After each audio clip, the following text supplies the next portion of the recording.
Good evening. Welcome to the Town of Cicero Planning Board meeting. Would you please join us in the Pledge of Allegiance? Mr. Duval, would you lead us off? Pledge allegiance to the flag of the United States of America and to the republic one nation under God, indivisible, with liberty and justice for all. Thank you. First item to attend to is the approval of the minutes from the April 5th meeting. Are there any questions, comments? Do I have a motion to approve? Motion to approve as printed. Second, Second. Mr. Duval, Yes. Mr. Abbey, Yes. Mr. Snyder, Yes. Bloss. Yes. And I vote yes, minutes have been approved. Now we'll open the meeting to public comment. If there's anybody here that would like to address the board on any active application, you may do so now. Anybody like to approach? If nobody's approached, we'll close the public input. And we will move on to the first agenda item. This is for a 2-lot subdivision. We've got a public hearing scheduled for the property at 8313 Cicero Center Road. The applicant here? Pat Reynolds with I News and Romans representing the applicant. Is this something you guys need me to go over? Just quick in case there's anybody here that wasn't here. Okay. So we're looking to split off from the larger parcel, the field. A 1-acre parcel that's containing the existing house. So basically it's just one existing tax parcel, splitting it into 2 parcels. With that, we'll open up the public comment. If there's anybody here that would like to address the board on this application, please feel free to come up now.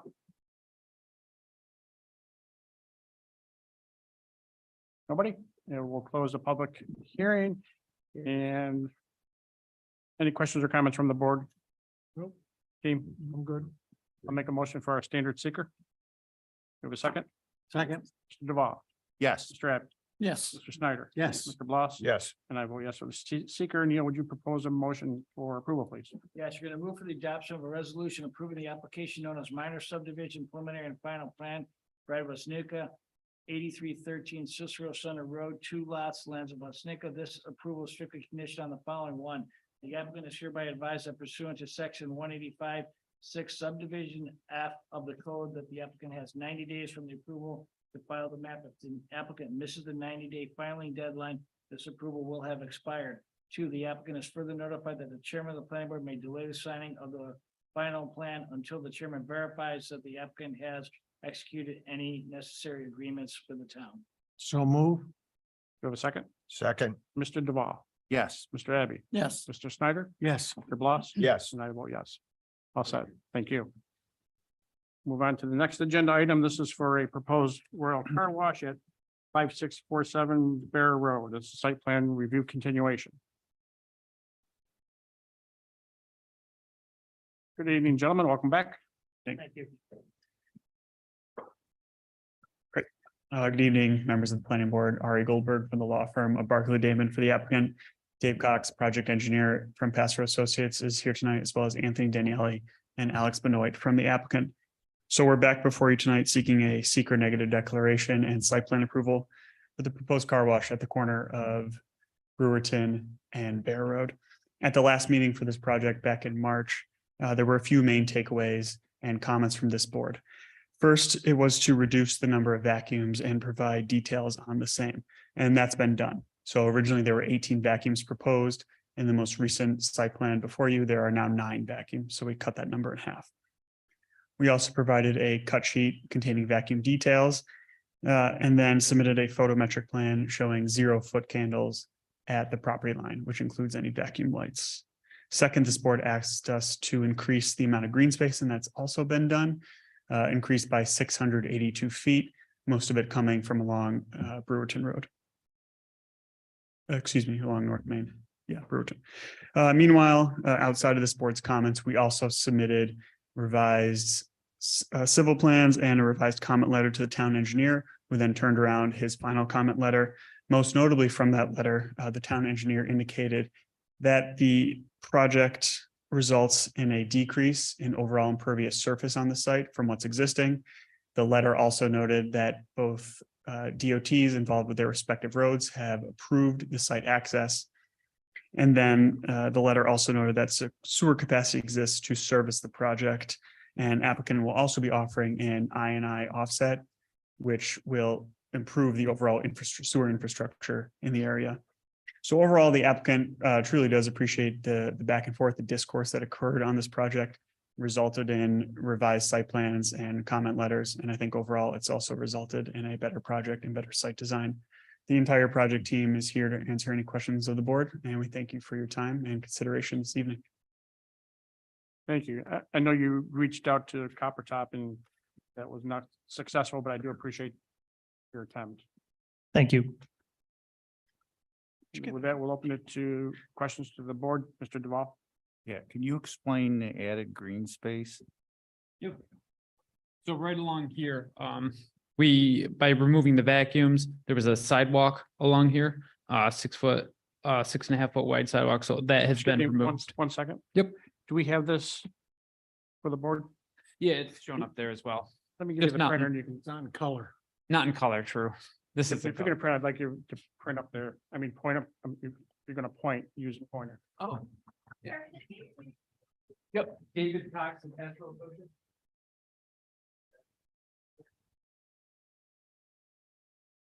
So right along here. With a 6.5 foot sidewalk along there, so that has been removed. So that adds that additional green space for more trees, more landscaping, things like that. So right now pavement goes all the way to the sidewalk. There's no green space at all, so we're putting a large green space with vegetation, trees, shrubs in that area to really enhance that street frontage.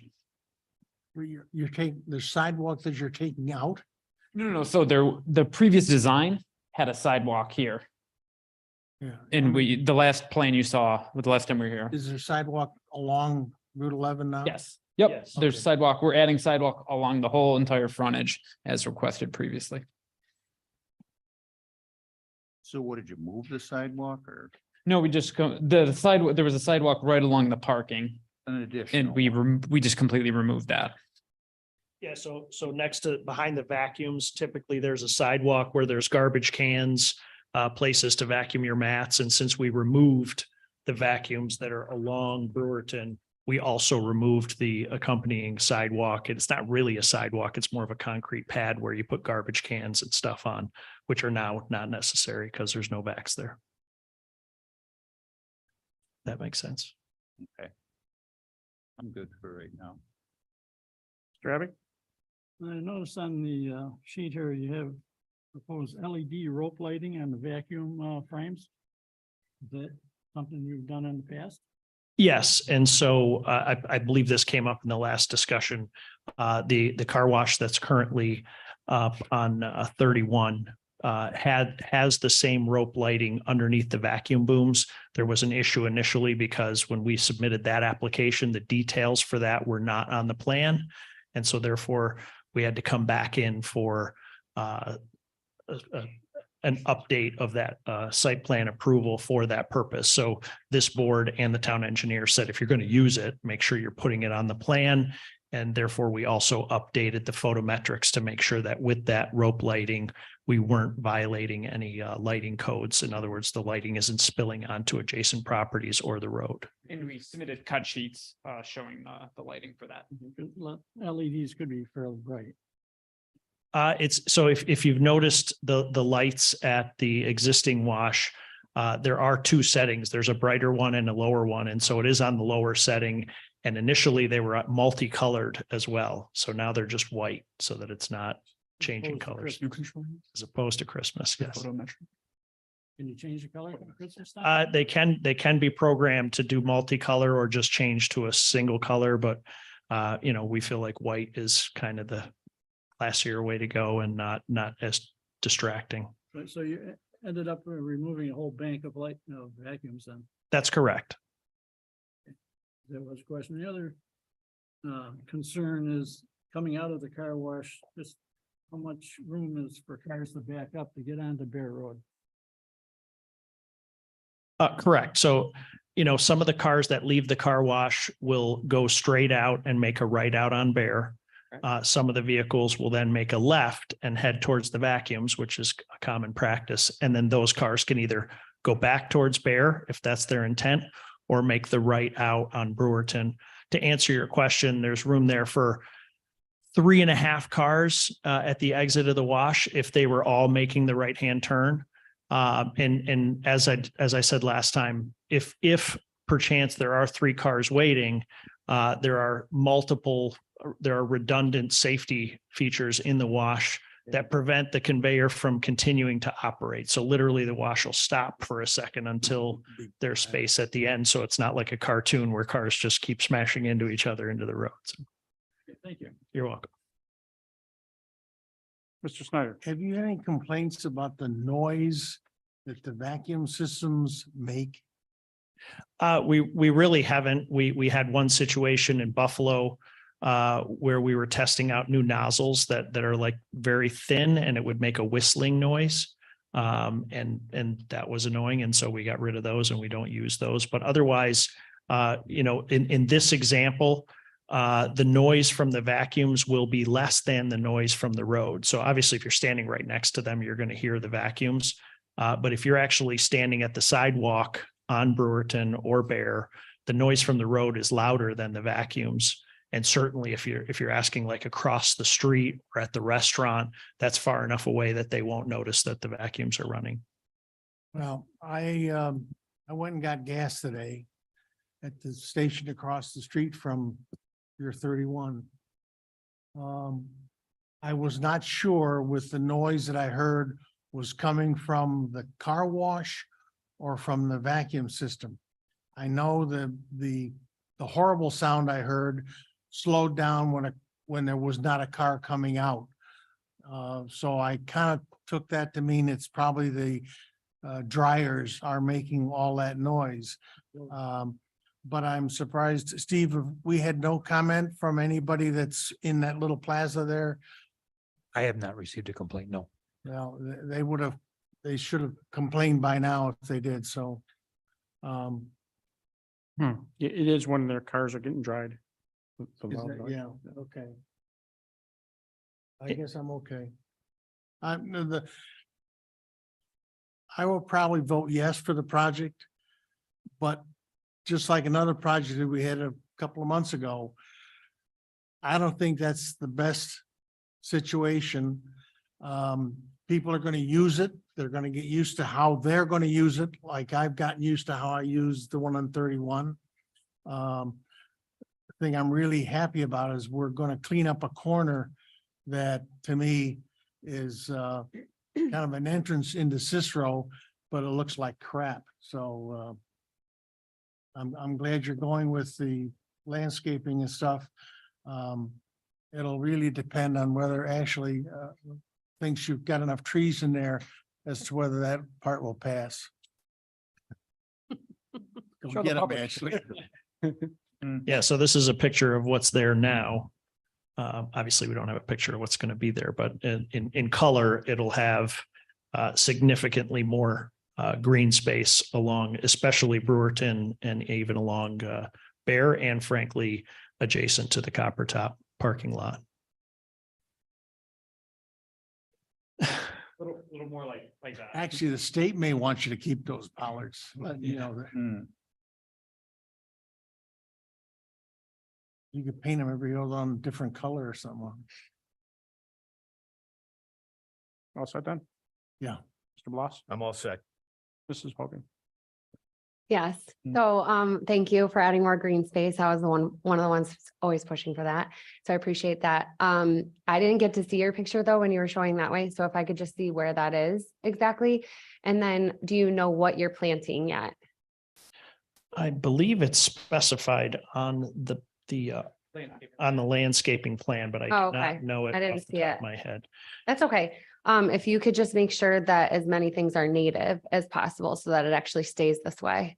So that's always my biggest thing, and more trees over shrubs if you can, if the space allows. Yeah, for it and that to. space, I mean, right now it's calling for 4 hefty trees. Oh.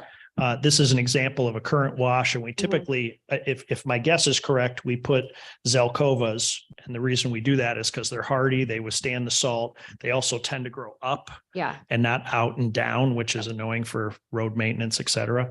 This picture, these trees have been there for, at least in this picture, was probably 8 or 9 years along a highway that's just as busy as Brewerton. It's about 40,000 cars a day that go by there. So okay. we have Great. pretty good experience with those. The other thing is, and I love the car wash. I live closer to the other one. So I think I'm very excited. I'm with him on this one. I'm just excited to get that corner cleaned up. I've hated it for quite some time now. So I'm excited about that. I am a little concerned about still, I know this has been a constant, people wanting to come out and take a left on Bear Road or cross multiple traffic patterns to get in. I guess it's just like, no matter what is there, would be like kind of a concern.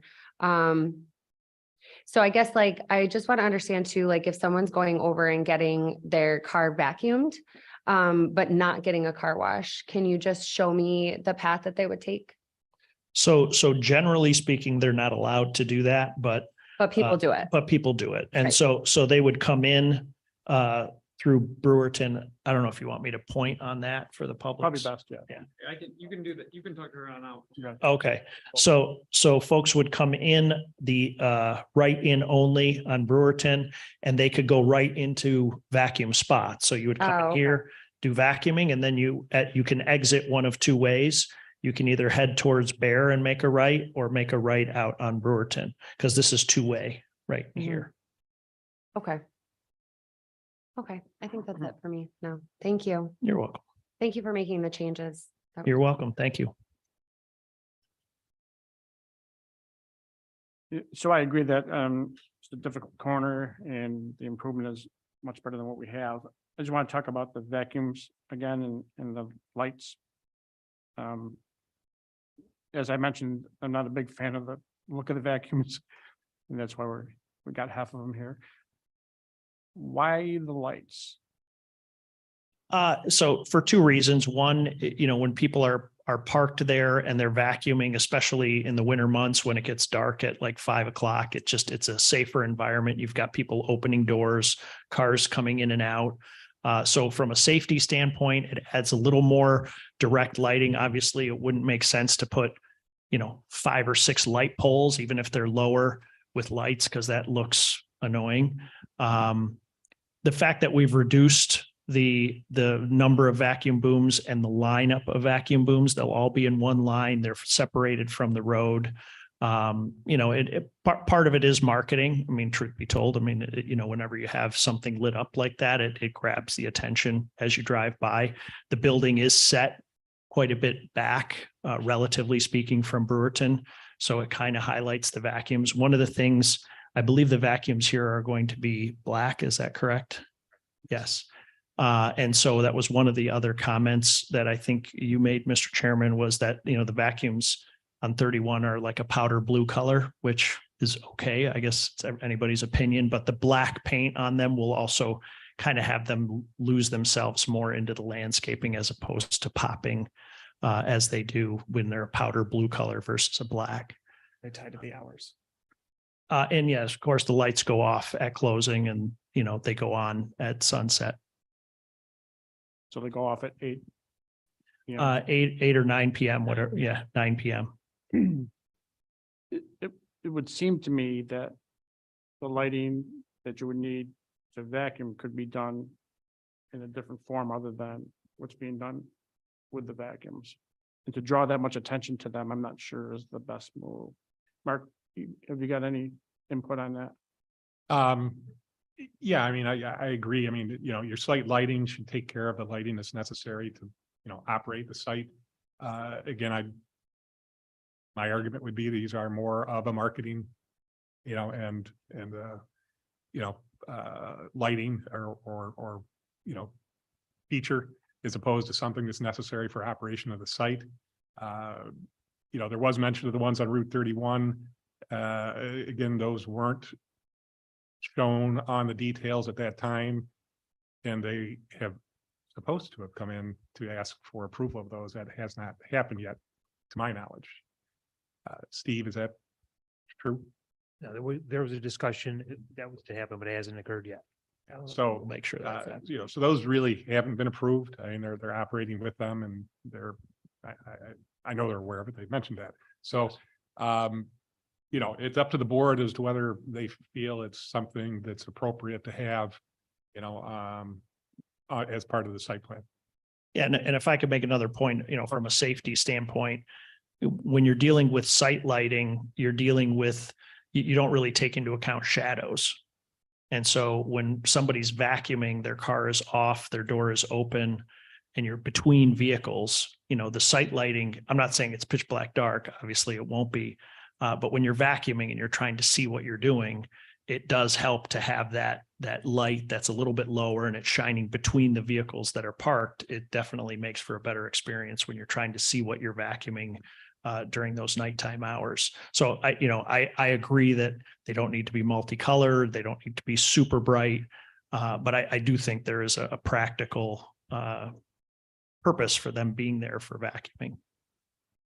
Yeah, maybe a little bit. I'm not sure it outweighs, for me, I'm not sure it outweighs the appearance. And you're on a busy corner right in the center there. Any other thoughts, from you gentlemen or lady? Either way. But they're small LED lights. What's that? Rope lighting with lights inside the rope itself. It's if you haven't gone to the one on 31 and seen it, I mean, have you been by that, Chuck? I'm sorry, Have I you been have by the one and seen the lighting, the rope lighting and, tonight. well, it's not dark yet. It's not dark yet. It I mean, stands out. I mean, it's pretty substantial. I mean, it's not like the stuff you put on your deck, Okay. it's And we got pictures, I mean, it's that. Along Route 11. So is it possible to tone it down?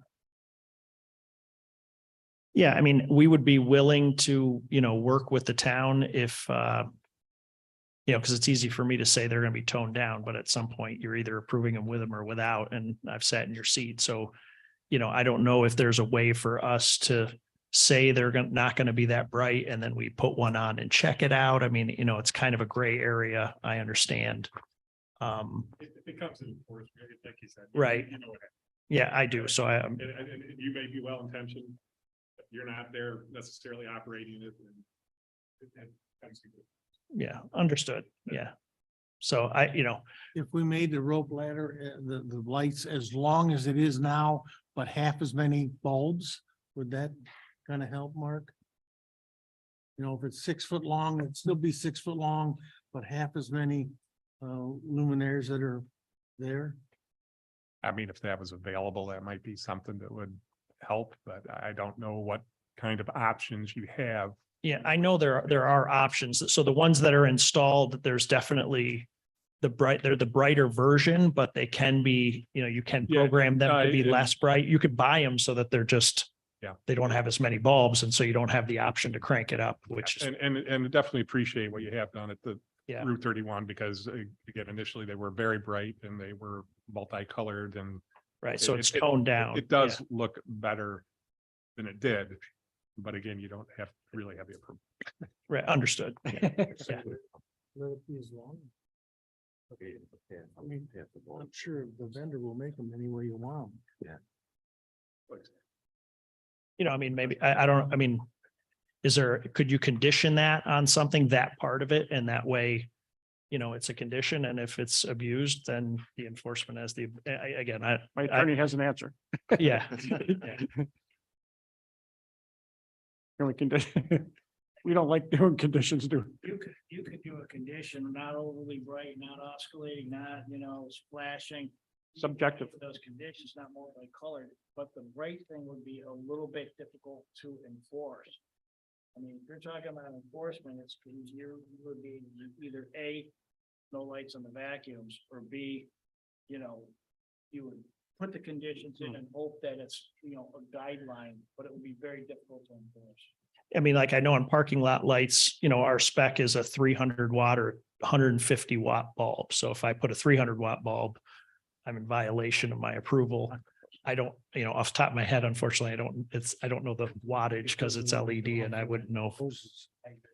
Yeah, So it's kind but we could definitely get you something that's more technically. I mean, the brightness certainly has something to do with it in the color. But ultimately, it's again, it's really a matter of whether you feel it's appropriate to have something there that, which might have some practical use, but again, my opinion is more of a marketing.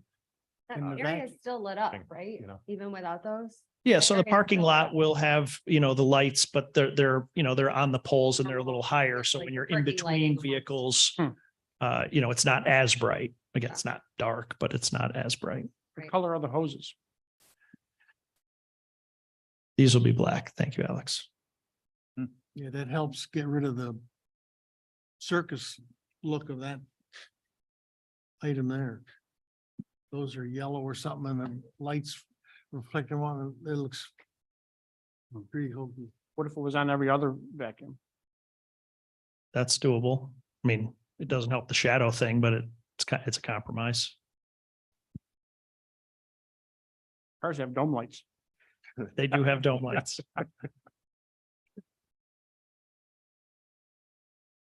So if it was every other one, the vacuums are black, the hoses are black.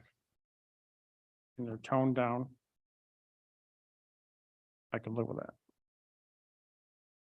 As could we, yes. That's all for me, Steve. All set, thank you. Neil, I'm all set. Park, No, I think you've touched on all the issues. Steve, did they Subdivision, we gotta complete the make- subdivision on this one yet, or? We have the application for simple subdivision. We're just waiting for some additional information to complete. Okay, so it will be conditioned. With that, I'll make a motion for our standard seeker. Do you have a second? Second, Mr. Duval, Yes. Mr. Abbey, yes, Mr. Snyder, yes, Mr. Bloss, Yes. and I vote yes. Neil, would you propose a motion as we discussed? Please. Yes, you're gonna move for the adoption of resolution approving the application known as 903 North Main Street, 901 North Main Street, 5643 Bear Road and 5647 Bear Road proposed Royal Car Wash. This approval is strictly conditioned on the following. One, the color schemes, renderings, and or elevations as presented by the applicant to the planning board in regards to this application shall be incorporated by reference into this site plan and the board's approval thereof. Accordingly, the actual project must substantially conform to the items as presented herein. Two, the applicant shall complete the subdivision process to combine the lots in order to create the lot for the site. Three, the use of the LED rope lighting on the vacuum booms will be white only and not be overly bright, multicolored, flashing or oscillating. Black. And are provided on. Oh, the white lights. And are to be provided on every other boom. Would somebody like to make that a motion? so move, We have a second. A second. Mr. Duval, Yes. Mr. Abbey, yes, Mr. Snyder, yes. Mr. Bloss, No. and I'll vote yes. Thank you very much. And I appreciate your working with us on this. I appreciate your working with us as well. Thank you. And I am a customer. This is gonna be called Go. my. Wash also? car wash over here. Thank you.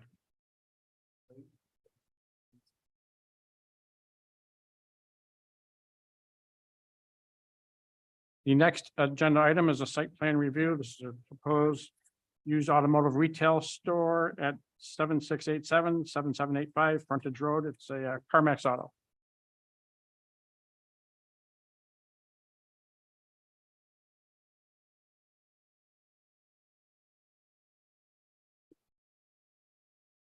Good evening.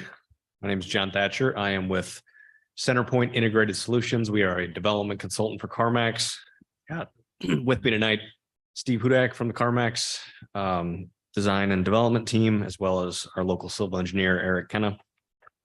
I understand the project team has been before you a couple times already on this project. I think we're down to just a few issues at this point. Since the last meeting and the last set of review comments we've received, we have, I believe, addressed everything. We updated the stormwater plan, reduced the signage height to the 24-foot maximum as requested, reduced the light levels to the 8-foot candle max, and provided the necessary cut sheets as requested. And with that, I believe we've addressed all outstanding comments. So here tonight to ask for secret determination and site plan approval. Thank you again for having us, and project team and I are here to answer any questions you may have. Thank you. Thanks. Mr. Duval, I'm good for right now. Mr. Abbott, The dark drive there is beefed up for the tractor trailers, the cars coming in, I assume. Yes, Eric, believe that is correct. That would be the route for the carriers.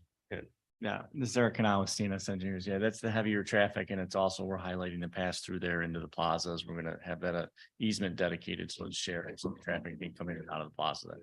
So the tractor trailers will be pulling up through there, unload and go down. Yeah, they can- Now this circle. There would be a designated loading space on the site It's to the right of that shaded area. Yeah, so After they unload, they'll continue around into the regular lot and out that other exit.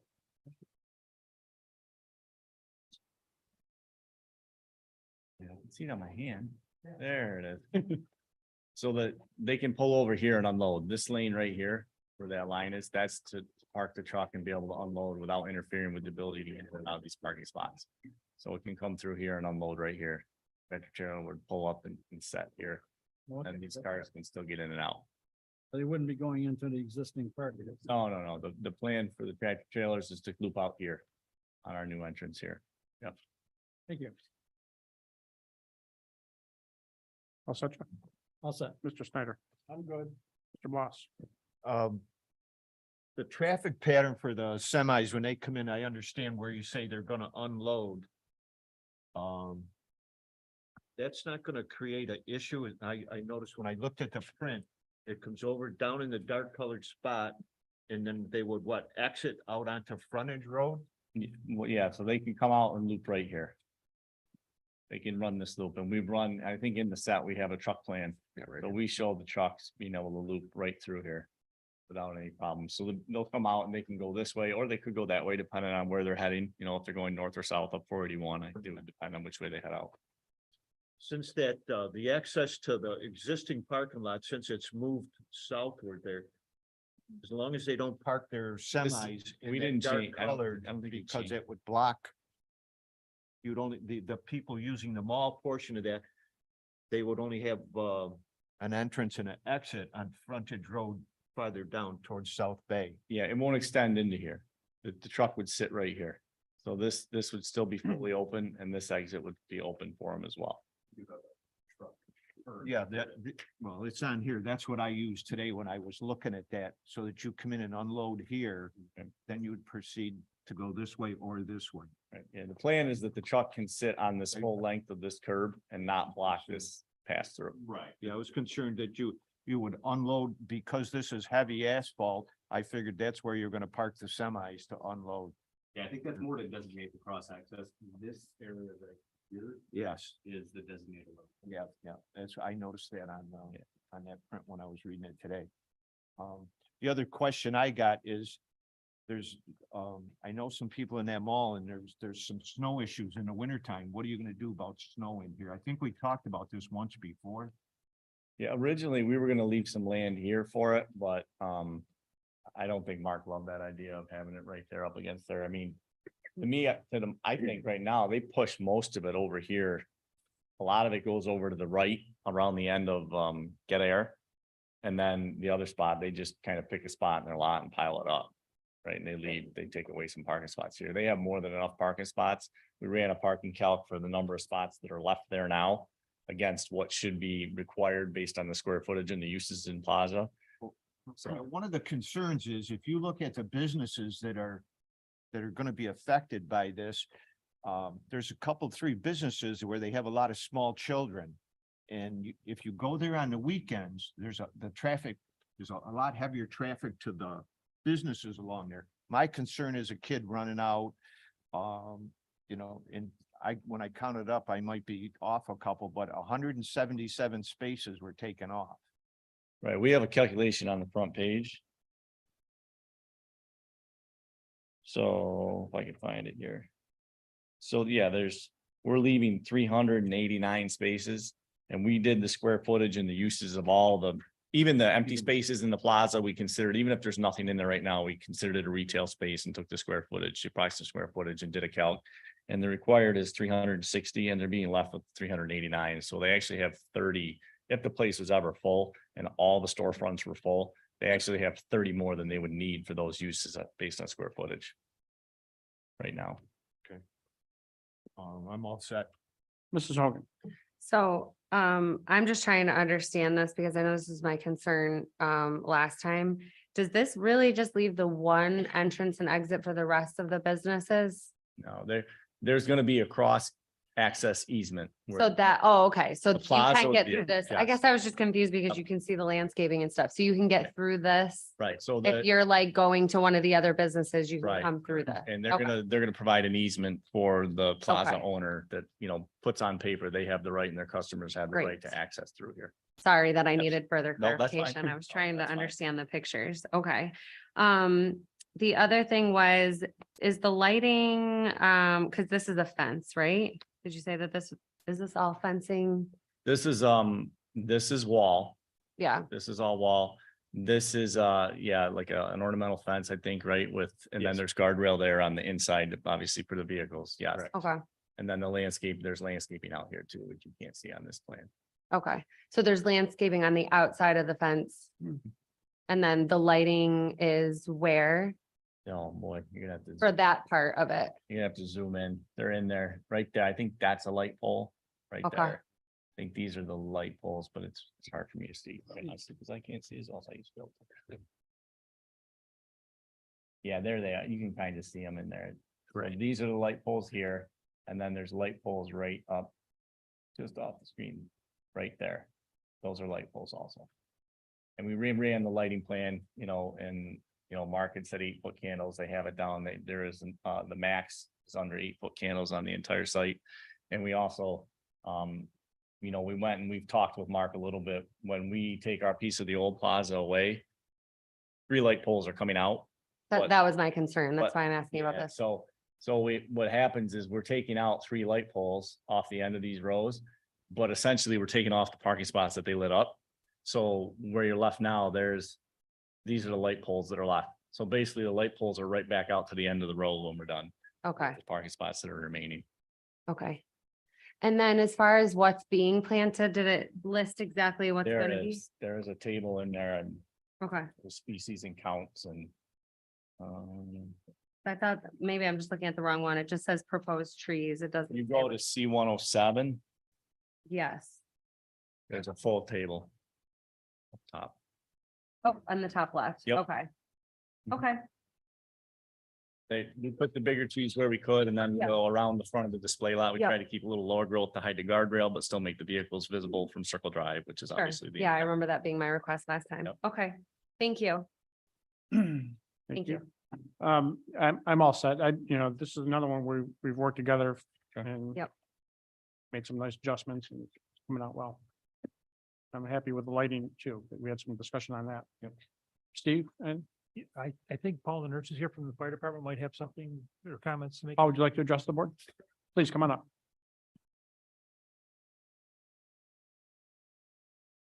Good evening, Paul Leonard's representing the North Syracuse Fire Department.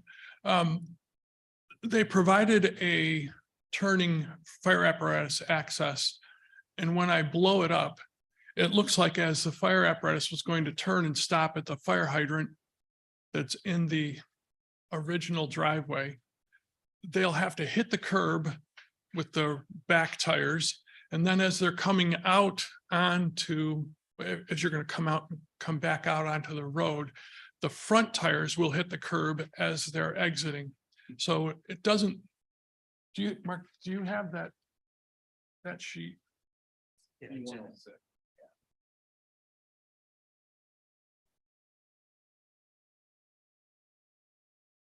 That.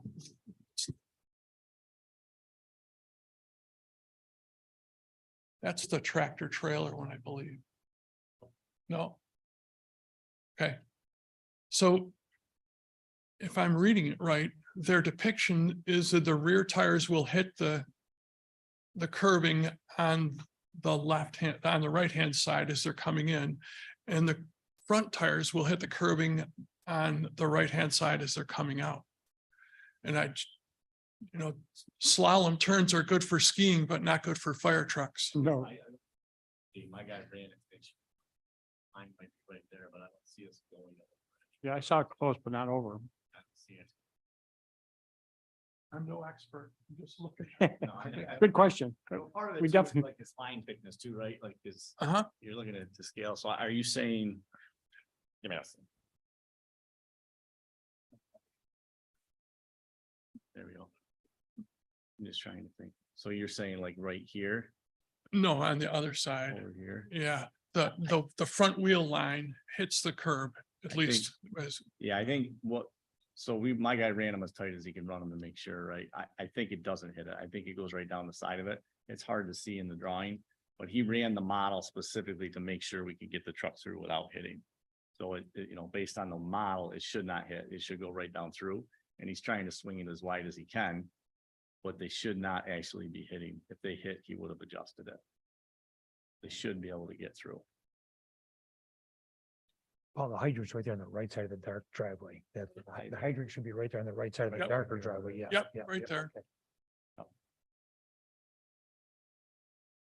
And obviously, the fire truck could get through on the same path as the delivery trucks going the other way as well. well, you guys make that mistake all the time. Delivery trucks bend in the middle, fire trucks don't. Oh, this is a car carrier. Yeah. They should be able to swing through. Yeah, It's actually wider going out the other way. I think this is probably the tightest path through the site. I don't know what to say. I can only take his word for it. It appears to me that it strikes, but I'm not no engineer, just a fireman. My next concern in discussing this with my colleagues today was, can you zoom out of that, Mark? We have access to the building, but there's no access to that large space behind the building where I'm assuming there will be cars and stuff. There's a fuel farm right where the arrow is right now, an above ground tank. Yeah. There's an above ground tank for fuel there. So it looks like, I don't know the height of the fences that are around the space either. Will that limit the fire department's access to get to a car fire behind the building? And getting around the car area that is fenced off where they're going to store their cars, it might be difficult for fire apparatus. They would drive into that space and then have to stretch a hose. I'm pretty sure the depth of those lines is 130 feet, so we'd be stretching hose a pretty long way to get to a car fire in there.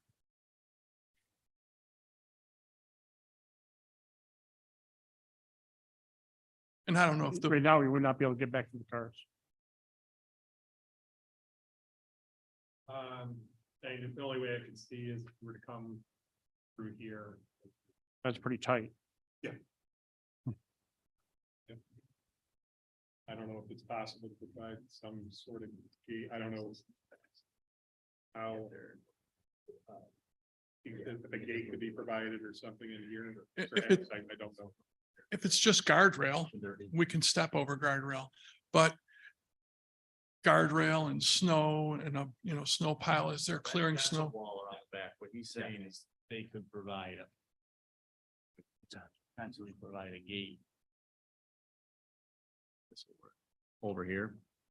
Where Okay. you can pull your truck in here and get in. Uh-huh. That would be the easiest place to put in a man gate for you guys right there. This is wall. This piece is it's in a And block wall that's a behind it. dumpster in the back there. Yeah, it's a dumpster area, and then, this has landscape and everything, so trying to get there from the plaza, it would probably be easier if they put in a man gate. Right there, where you guys could basically pull in the hydrants out here. Right. Truck is right here, and you could access it right through here. That's sorry. I'm just saying they could put in a man gate in this area where the fire truck could pull in here. And the fire hydrant would be here, and then they would have a man gate to access this back area through here. And then obviously the truck could leave. And there is a man gate in the lower right-hand corner Down down the fuel the- tank. right down there. And near the dumpster location. What's the depth of that field or the width of that field there? This. Yeah. I'd have to, I don't know, just looking at it. What's the scale? Again, Can you guys use the mic, please? Sorry. That's okay. I- I was asking what the depth was from the roadway to the car parking area.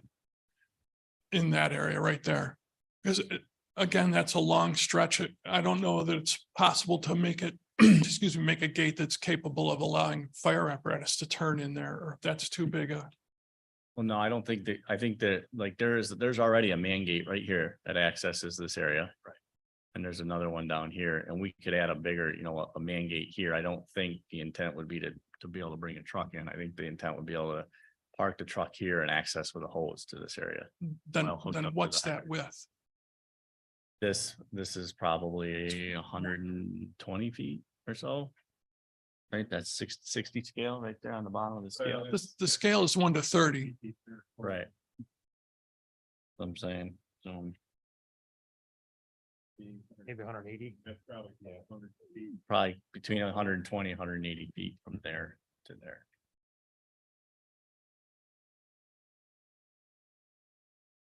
I mean, we could put a man gate back here, but there's gonna be a landscaping and you would have to be parked here and come in this way. You could access through this side as well, if you had a truck here. This is open all the time. This is a drive-through. I get that, but when you're plowing snow, mountain goat is not the way to go. When you're gonna plow snow up against that fence and we're gonna have to crawl over it to get in there. Well, he's not gonna be plowing any snow here. This is our land, so. He's gonna have to put his snow elsewhere or put it in this corner or something. He said now at the meeting. Get a man gate and a sidewalk. Yeah, I mean, you could make sure the sidewalk remained clear. Access to that main gate. And this is open all the time, right? That's not even a gate. That's just a pass through right there, right? From your display lot. Struggling to see your like. Right there by the top left corner, top of your display lot right here. Yeah. That's just an open drive through into the back area, Sorry, right I'm there. just not seeing it. Yes, that is. That's open all the time and that's width wide enough to drive vehicles back and forth. Correct. So there would be access, potentially from this side. There's a gate there. There's a gate here. We could add another gate here. The access from here as well.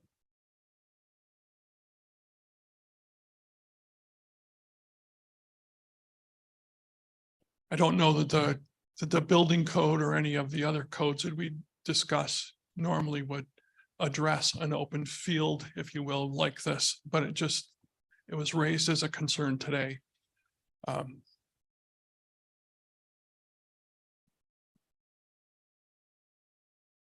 I guess the thing to do, you want to be done today, I'm sure, but I don't know that maybe we could discuss this a little further and come back one more time.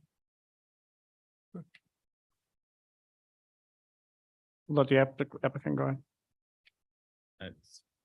I would, Oh, go ahead.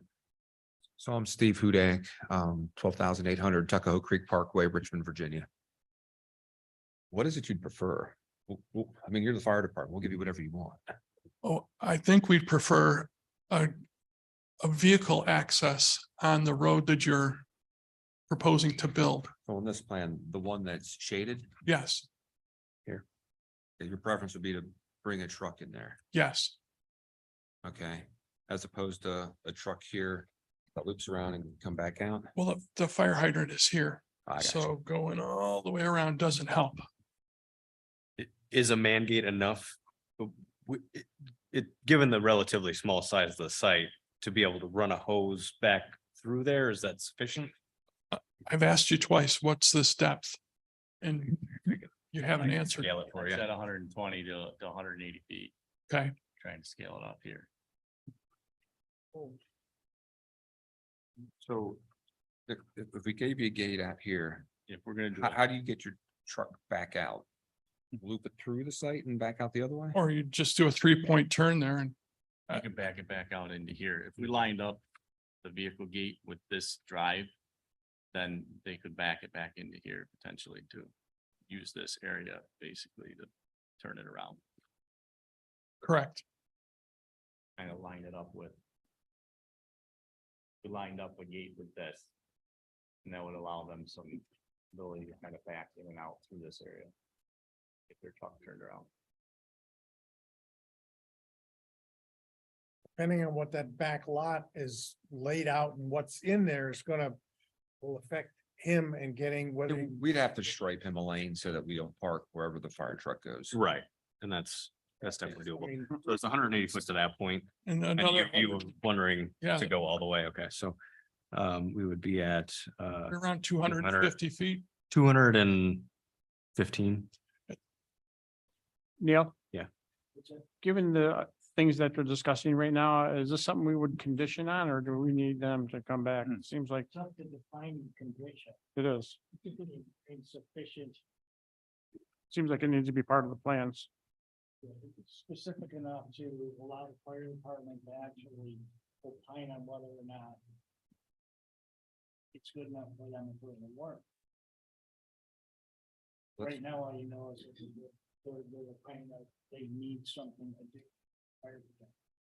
Well, let's discuss what would work. A 20-foot wide gate, a clear width, is that sufficient? Yes, Okay, with a Knox box, yes. okay? Is that clear enough to define it? What did you say? He is proposing putting in a 20-foot wide gate with a key safe so that we could open the key safe and have a key to open that gate for access. And striping. You know, fire lanes. And a fire lane. The fire lane, yep. And actually, might that be a slider or a swing, depending on how you lay out that area in the back?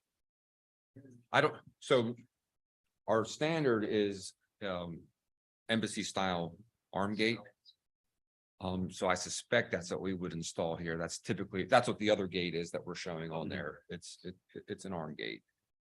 Sort of like you'd see at a nuclear power plant, those types, so people can't steal inventory through them. That would work for you? Yes, And would that condition be defined at all? I'm trying to work on it right now. Okay. And yeah, It's my strong preference if we can get an approval tonight to try and get. that. Understood.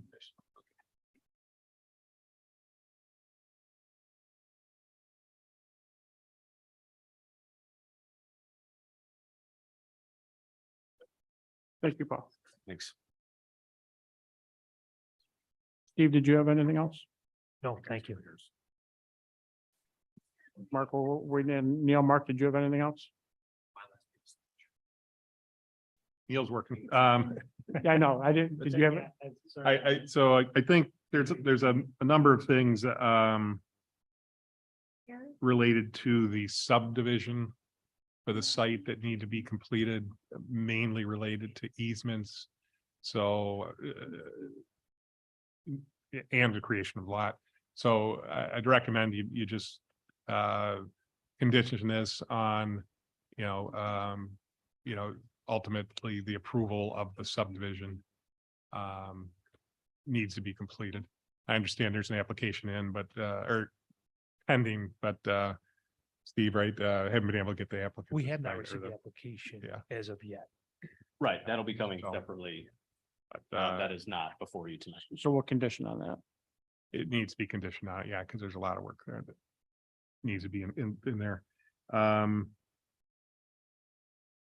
Yeah, I mean, I think that's most of it. The other thing which was discussed at the last meeting is the northern lot where they're doing the display and storage of vehicles. Again, those parking spaces are not up to the town code for parking, for public parking. I think the board was happy with that. They have added a note onto the plan indicating that this is, for display only. It's not to be used for public parking or employee parking. And that acknowledges that would have to be modified in the future if it's ever going to be used for public parking. How you making out, Neil? yeah, I'm going to provide 20-foot wide gate on the south side of the enclosed area to allow for fire truck access to the rear of the proposed building. And a striped fire lane.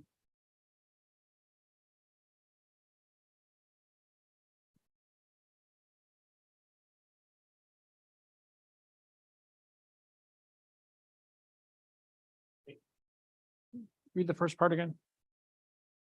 Provide a 20-foot wide gate on the south side of the enclosed area to allow a fire truck access to the rear of the proposed building. I think that's what we're looking. Yeah. I don't know if you want to specify. I didn't know how to specify that. We're supposed to. If I can explain to you. Oh.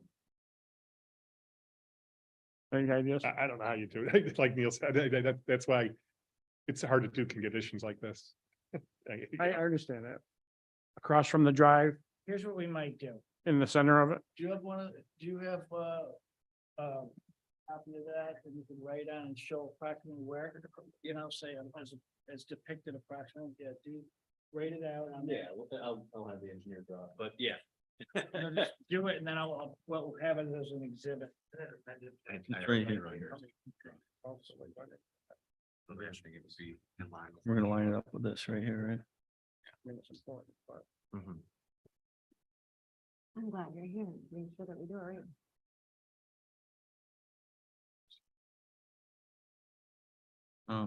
I'm just gonna put a gate, just call a gate off here. I don't know.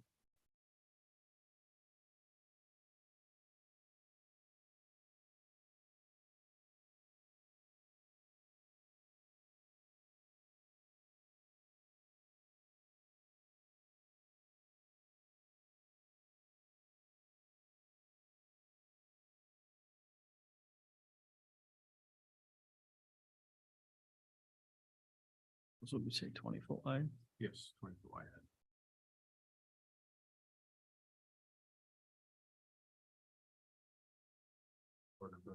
Exhibit.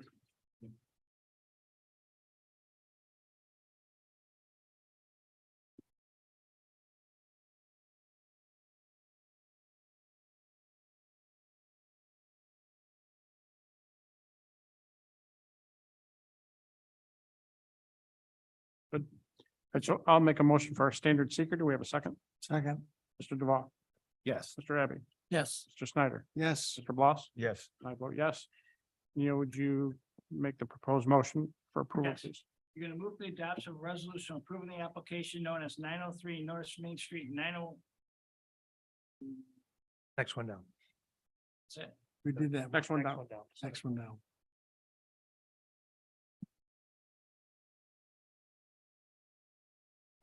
Centerport Integrated Solutions, CO CarMax Auto Superstore, 7687-7785 frontage road. Proposed used automotive retail store.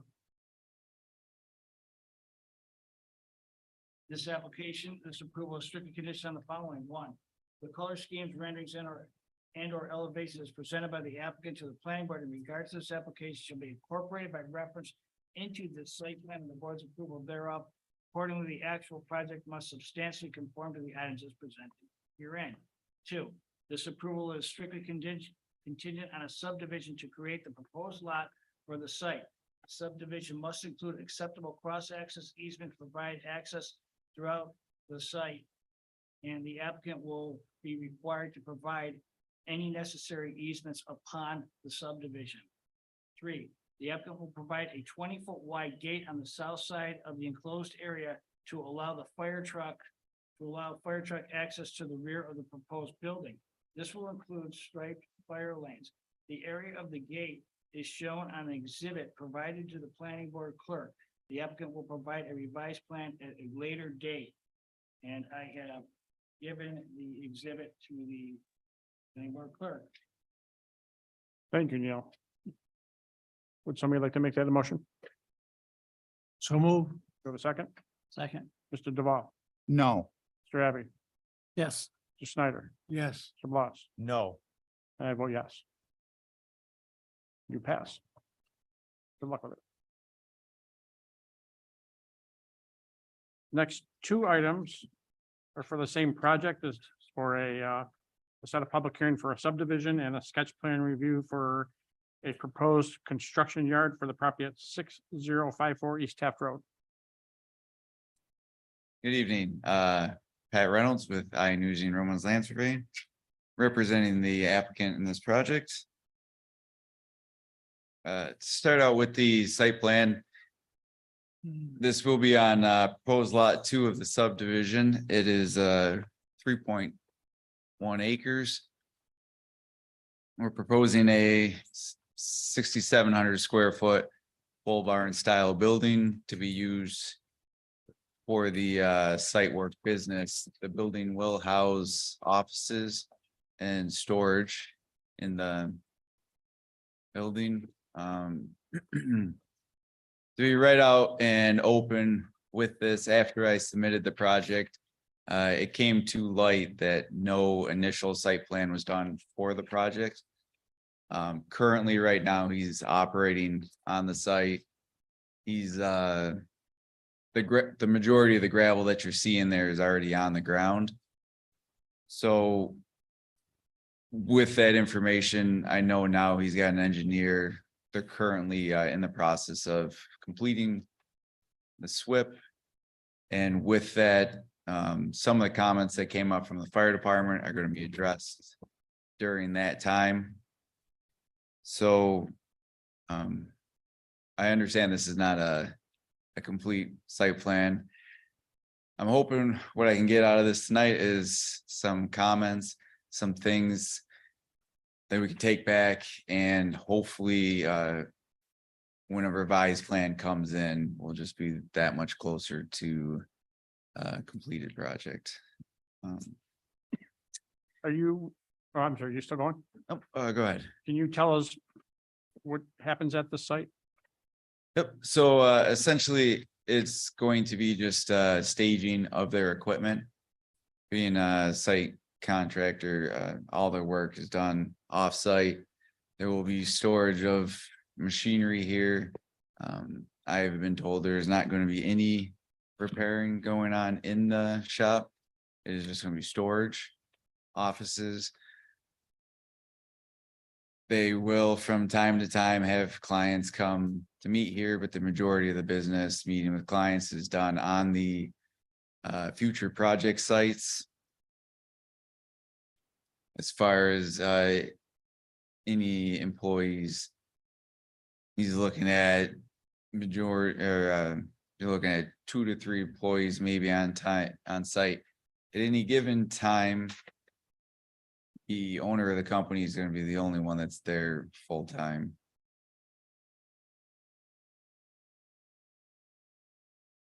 Do you know how many vehicles, how many pieces of construction equipment move in and out every day? I do not have a complete count on that. And I do not believe it's a situation where it'll be every day they'll be mobilizing. It's going to be more long-term storage. I know we've worked with them on some specific sites where they'll bring the equipment to the site. It'll sit there for 4 months, 6 months, maybe a year on whatever job they're working on. And then if it's not, they don't have another job lined up, then the equipment's going to come back here and sit until there is one. So as far as I don't believe there's going to be, between the hours of 7 to 4, there's going to be this much truck traffic in and out. In the subdivision's part of the Dollar General, I believe that's going in. That's correct. There's a Dollar General that's proposed for lot 1. Right. So we'll want some details on operation next time. With that, we'll open up to questions from the board. Jim? Yeah, so this is part of Dollar General, or it's separate from Dollar General? It's people This is working separate. on Dollar General, or? It's separate. They don't have any business with Dollar General. It is, They're selling a lot to Yeah. Dollar General. well, that's correct. So But that's why you're splitting the lot or subdividing the lot? that's correct. That's the reason for the subdivision. Okay. Okay, so that's all I have for. Mr. Abbey? I have a question kind of in the back there. You talk about machinery maybe sitting for up to a year. Curious on any things for security. Chuck, I can't hear you. We were here. for security of this equipment that's sitting so long. Or not at this point, you know, So nothing has come up about security. what's the concern? It is, but I know if you go to, uh. It is a concern. Certain construction sites are locked down. I know you go to some housing developments and the equipment will sit in the housing development. Out in the open. He hasn't expressed any concern, any interest in putting fencing, anything like that at this point. But I can bring that up to him and see if there's any need for that. Okay. All right, look forward to seeing more information on it. Mr. Snyder. We try not to produce projects that cause or may cause additional work for our police force. This is way back off the road. As Chuck has just said, I'm concerned that for the security, he may not give a hoot because his insurance company will take care of it. But meanwhile, all that paperwork and all that crap that goes on before is work for our police department. So as far as I'm concerned, it ought to be fenced. That doesn't mean the whole area, but any area that he is storing equipment in, I feel should be fenced. The other thing is obviously, we're not great lovers of gravel parking lots, gravel driveways. So it'll be very interesting to see the next issue of information on this job, to see how that whole thing goes together. You know, and to say that a construction guy, until I see the drawing of the building, you tell me a guy's gonna have construction equipment there and he's not gonna do any repair work on the construction, don't put the guy in that, make sure that is true. Because when Steve shows up and the guy's got a tractor torn down, there's a floor drain, but no oil water separator, that's a big boo-boo. So, I mean, he needs to think about some of the rules and laws that are behind this kind of construction. Right. I'm done.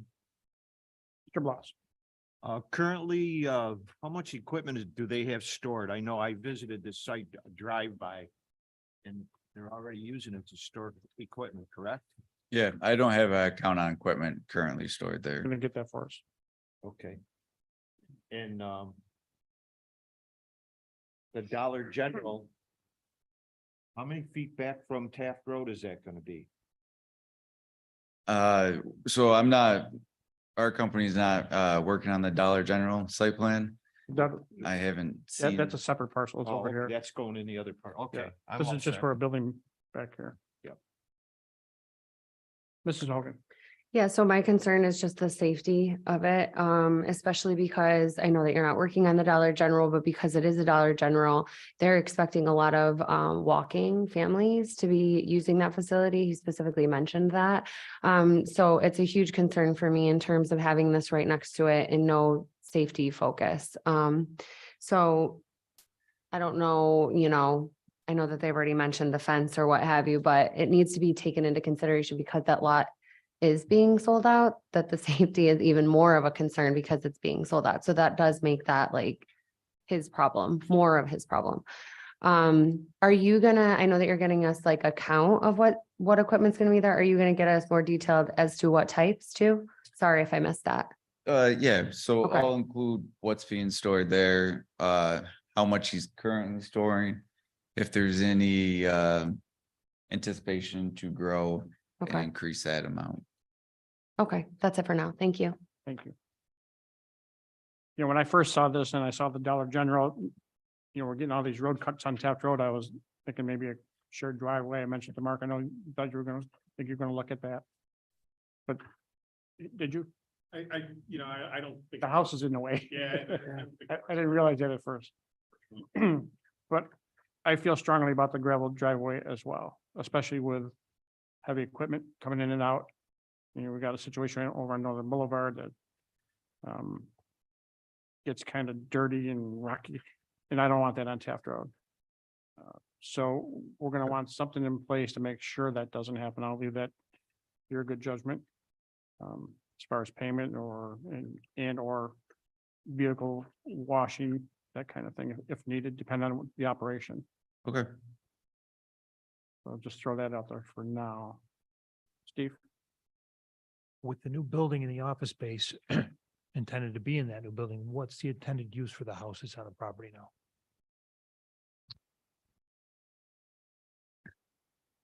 So when I initially talked to him and we got things going, his intent was to keep that with the idea of maybe renting it out, space like that.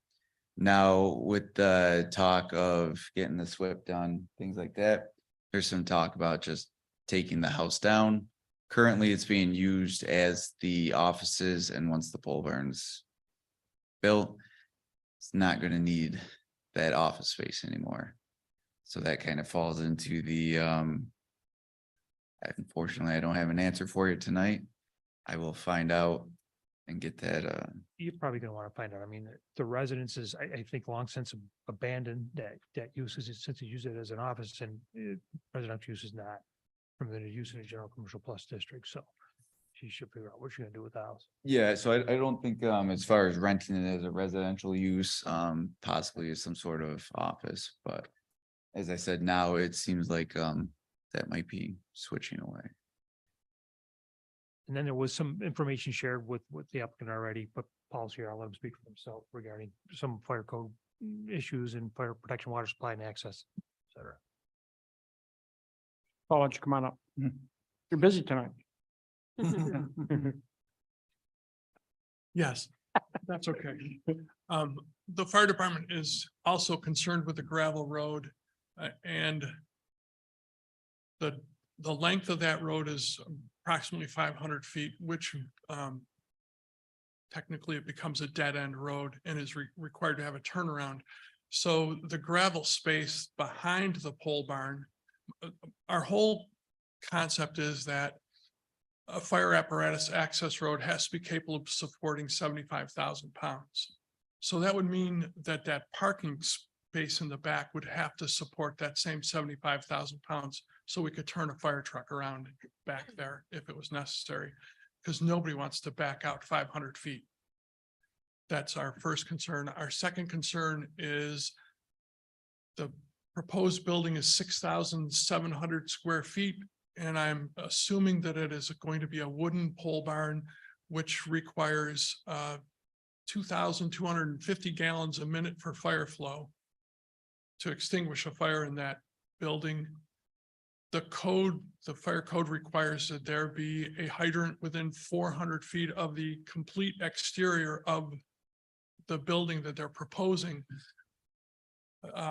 There's a 12-inch water main there, so 2,000 gallons a minute would not be insurmountable, but there will have to be a hydrant somewhere on their property in order for the fire department to extinguish a fire there. So we did receive the comments, and part of, now that we have an engineer on board, they're gonna be designing a hydrant system coming out. There's talk of whether or not we would try to do public hydrant or whether it would be a private hydrant out back there. We did a similar site in Clay where we made it we conveyed an easement, made it a public hydrant, and the option that they could tap into it. I don't know if in this case, something like that's feasible, but we are planning on putting a hydrant back there. I believe it's gonna run down between lots 1 and 2, and the hydrant would end up somewhere around the back corner of lot 1. Really, the location of it's gonna depend on what the engineer comes up with. Well, just remember, that's gotta be a place where Paul can get his trucks to it. Right. He's, as he said, he's gotta have turnaround space. So they can't look at a big spot that's empty right today. And yet Paul needs to have that normally open for in case of a fire. So, I mean, as long as that's transmitted to the owner. So it is, I'm sorry, I don't mean to interrupt. Oh, go ahead. It is something we can look into paving the drive coming down in. The gravel lot in the back, just given the tracked equipment, things like that, that could be out there. I don't think paving that's something we would be able to necessarily do behind the barn. We will look into options of making sure it's sturdy enough to support an apparatus. As far as turning, things like that, I mean, it is gonna have truck traffic in there. They want to make it easy enough for themselves that drivers can get in, dump their equipment, get out quickly. And I understand, you know, they pivot and fire truck doesn't. But I don't see, I don't see it as an issue as long as it will support the weight of the apparatus. As long as it'll support 75,000 pounds, we'll work around the back of that lot somehow. But I don't know how hard it is to make a gravel area support 75,000 pounds. there's a way, we'll find out how to do it. Okay. As I said, this is really an incomplete plan. When this was created, the goal was to try to keep it under the acre of disturbance. Now that that's kind of out the window, there is going to be more options where if we needed to expand the storage to the west for the equipment and have a fenced in area there while keeping the area behind the barn clear, unfenced, so that in the event of an emergency, there's plenty of access. I think we're not gonna have any issues providing what the fire department needs. Certainly getting these comments tonight, I appreciate that. So that hopefully next time we come in, you know, it's only minor things we're going over. Certainly if there's anything else that you could think of, I would like to. That covers everything, Paul? Yes, And that was in your email as well, right? yes, Very good. Paul, thank you. thank you. Steve, did you have anything else? No, not for now. I'm all set. You know, are we premature on setting a public hearing for, well, subdivision? I think the subdivision could go Is it public hearing? for the set of public hearing for the subdivision. Subdivision? Yes. You know, anything else? No, nothing else. I guess next thing you want to do is probably the subdivision and set the, just, I think everybody knows what's going on. I probably just need to set the public hearing for that at this point. You know, would you propose a motion for subdivision? Yes. Public hearing. The adoption of resolution calling for a public hearing on the matter known as Savannah Civil Site Work LLC 6054 East Taft Road. This public hearing shall commence 6:30 PM or as soon thereafter, as the matter may be heard at a regularly scheduled meeting of the planning commission on Wednesday, May 3rd, 2020. Would somebody like to make that a motion? I'll make the motion. Do we have a second? Second. Mr. Duval, Yes. Mr. Abbey, Yes. Mr. Snyder, Yes. Mr. Bloss. Yes. And I vote yes. Thank you. Thank you. Next item on the agenda is a continuation of a site plan review for a proposed daycare at 262 Brewerton Road. Good evening. Better Thank you. rested today? What's that? Are you better rested? Yes, thank you. Very much so. So Brian Bouchard with CHA Consulting Project Engineer, working on behalf of the owner and the applicant, who is K2 Centers of CNY, which is a daycare, has 2 existing locations in Camillus, and the owner, Kelly Leahy, and her staff are also with us tonight. So we looked at this in terms of a sketch plan at the last meeting, and there were some comments that the board had specific, so we had a chance to revise and finalize the site plan along with the floor plan and the building elevations.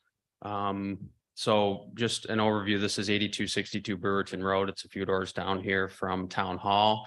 Contains an existing United Auto Supply and used to contain a tenant that was the Vineyard Church that's since moved out. So the proposal is to occupy that space, renovate it for daycare, use and the accompanying play area that we talked about. If we could start with the floor plan, Mark. So some of the more specific questions that came from the board last time were focused around the building entrance and security in terms of accessing this building in the front. If you have the existing or the new floor plan in front of you, should be, yep, the 411 right there. I could probably grab this. This is on, right, Steve? Yeah, just hit this number.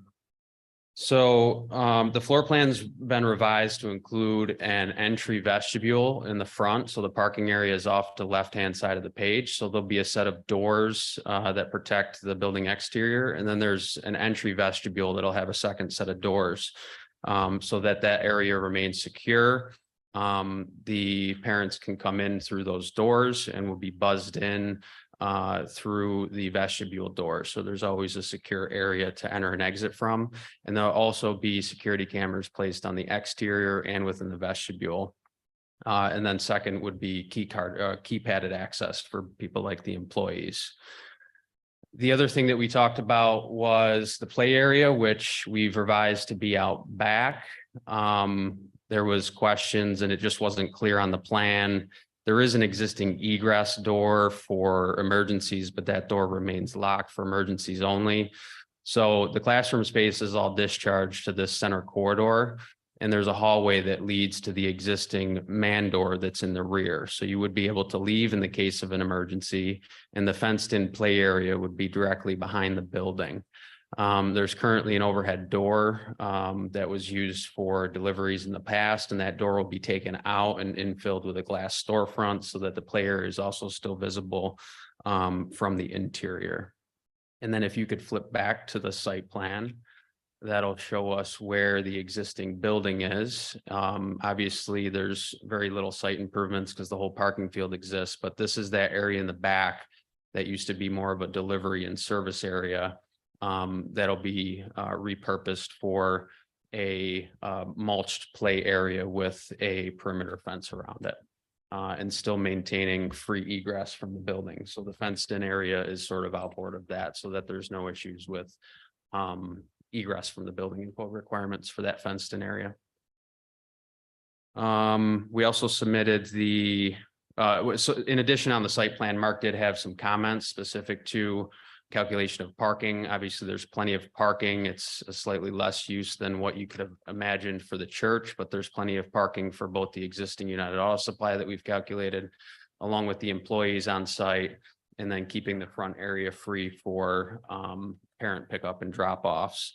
We've also added to the site plan our calculations for water usage because the church, as you can imagine, use less water than a full-time daycare would be. So there is an increase in water usage that's been written into the site plan here. And Mark has written into his review letter as well for payment in fee according to the offset mitigation program.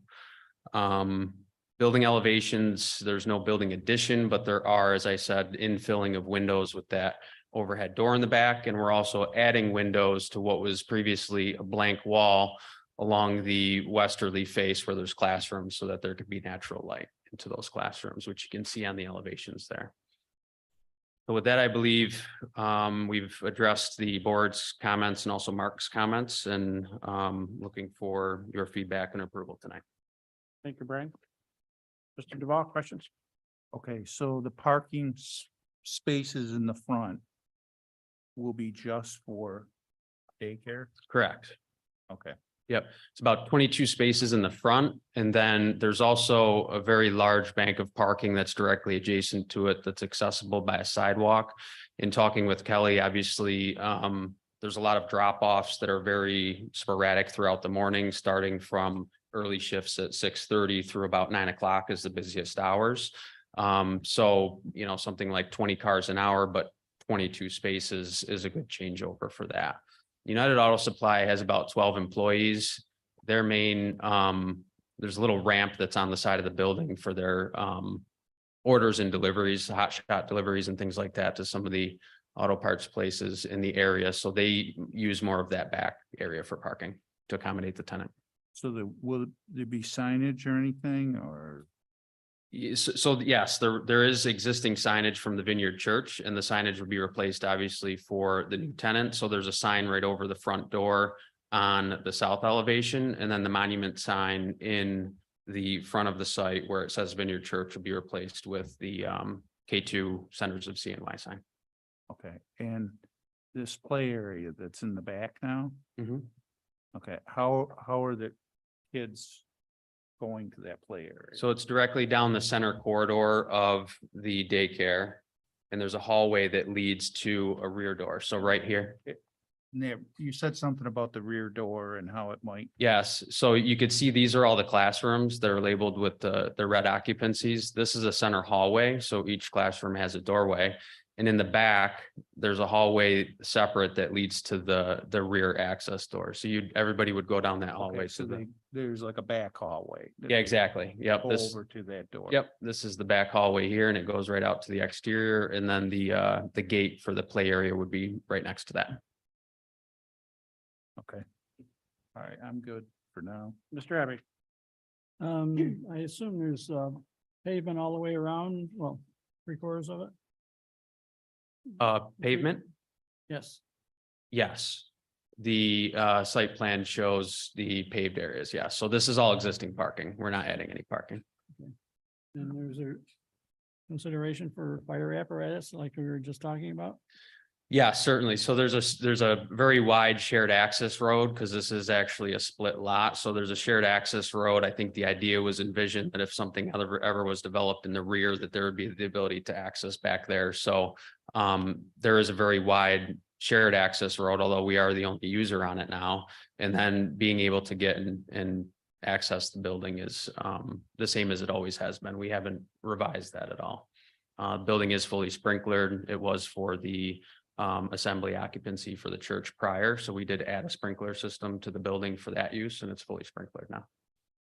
And I'm curious on the tonnage for like the fire apparatus, is that 75,000 pounds? Yes, pavement is very easy to support 75,000 pounds, and you know, engineers and surveyors work together all the time, but I can't be a surveyor and they can't be engineers, but we have very good success with even temporary access roads that are asked for during construction of subdivisions and multifamily apartments and things, and have accommodated the 75,000 pound apparatus with something like a very compacted subgrade with proof roll fabric and up to 12 inches of type 2 run crush. So as long as the subgrade materials are supportive, the gravel section can also accommodate fire trucks. But no, this is a fully paved parking lot.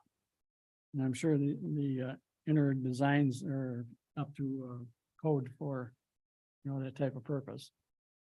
Yes, building code wise, yes, there'll be a full set of renovation drawings that we'll give to Steve's office for that permit. Okay. And particularly for childcare. And for childcare, it's obviously a licensed facility. So not only do they have to provide certain requirements for the state, but they also have to comply throughout operation with things like inspections and site visits and things from their licensure and requirements as well. Okay, thank you. Welcome. Mr. Snyder. Will the staff be parking in the back, coming in that back door or not? There is the ability to, so we do have a back door here. The United Auto Supply has more access to the side parking, so that is an option where they could come in the back. Otherwise, obviously, keeping those employees away from sort of the front entrance where the parents would be a good idea. So yes. I think the front entrance parking, the other thing I was thinking about, as you look at the business, the parents are coming in, they're late for work, blah, blah, blah. I'm wondering if we could take, if you look at the southwest corner of the, what now is the dead end of the parking lot. If we could get from there to the road, then they literally could have a loop situation where people would always be going, you know, one way rather than people are backing out, but one guy wants to go to the left, the other guy wants to go to the right. Again, we're talking about a relatively stressful time in the morning, trying to get little Johnny or Susie into daycare, and parents get to work on time.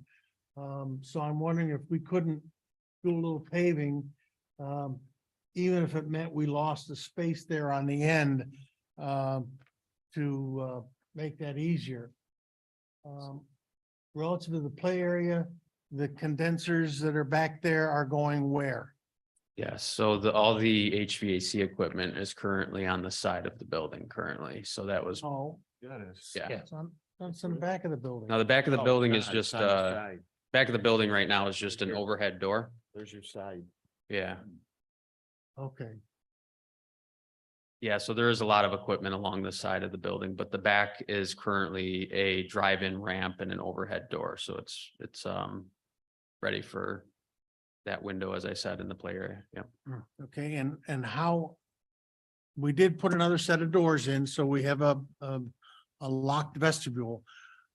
How's that gonna work? there's a- I'm thinking about at our church, we have a counter. The parents can come in, they can't get across the counter, you know. But if this is, you know, teachers are, you know, my kid's coming in and I'm a teacher that's way at the end. How's the communication gonna go between a parent waiting to have the door unlocked so you can let the parent drop the kid off? Yeah, so there's an office, so that camera will show that somebody's come in and you can get buzzed in through the office. So the point is to have two sets of doors there, right? And then as you come in, the camera can show, it's just like when you go to pick your kid up from school for a doctor's appointment, right? You have to hit the buzzer, notify the office that you're there. There's usually a glass window that you can see or a security camera that can see that person and be able to let them in with the buzzer. Does that sound right, ladies? Yes. That's, they're the ones that are gonna have to live with it. Yeah, that's, we do now. And you do that now. Yep, yep. We have keypads and the parents have the codes to get into the building. We change those every 6 months. Oh, okay, so the parents can actually not have to stop at Can the lock can you area. come up, please? They just have to Provide your name. put their number in the key card and they get access. So we have, it's right on the door and there's a number that they type in to get in. We have a camera that we can see who's coming in and out. At one of my other buildings, we buzz the parents in. At one of I actually have 3 locations. I do have one in Baldensville as well. There's exterior doors that we can actually see who's coming up and down because it faces 370 right there. So we can see who's coming in and out. Yeah, we don't mess around with that stuff. Can I get your name for the record? Oh, my name's Kelly Leahy. Thank you. Yeah, you're good. Thank you. No, you did a great job. And then in terms of the driveway, so with our parking counts, we do have an excess number of spaces. So we could remove 3 spaces to provide a way in and out. It's really up to the board. I like that idea because as you know, there's high traffic morning and high traffic night. And to get Yeah. that circulation and flow is probably a good idea. And I'm certain the owner would have no problem adding that to the site. And because we're doing it that way, the parking spots in the front can be angular. Yes, It's easier, you know, since it's a one way, then if we were on angular parking, then it's easier driving that spot, pick up your child and then back out rather than a 90-degree parking situation. Good point. yes. The driveway is full width now. The parking and curbing that exists is not angled. That's just a bunch of lines on the pavement, isn't it? No. Yes and no, it's concrete pavement currently. We could make a full 2-way with driveway to give the option, because I think part of it is that forcing a 1-way traffic limits, I guess, the ability to control whether people come or go, because it is a full width driveway. It's 24 feet.